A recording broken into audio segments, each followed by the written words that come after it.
पाक कलाम में से हमारे लिए आज की तिलावत दूसरा शमूएल उसका 7वां बाब 4 से 5वीं आयत, 12वीं से 14वीं आयत और 16वीं आयत तक।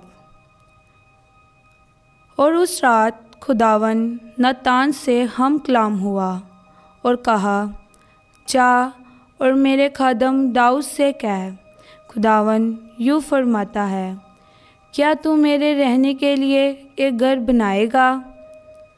और जब तेरे दिन तमाम हो जाएं और तू अपने बाप दादा के साथ सो जाए, और जब मैं तेरे बाद तेरी नस्ल को जो तेरे सुल्ब से होगी बर्पा करूँगा और उसकी सल्तनत को मुस्तकिल करूँगा, तो वो मेरे नाम के लिए एक घर बनाएगा और मैं उसकी सल्तनत के तख्त को अब तक बरकरार रखूँगा।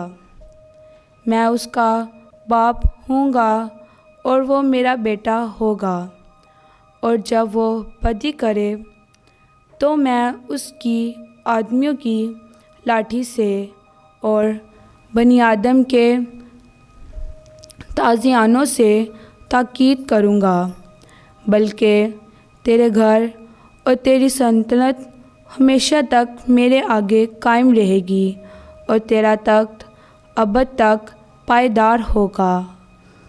पाक कलाम के पढ़े और सुने जाने पर खुदावंद की बरकत हो। खुदा का शुक्र हो। आमीन।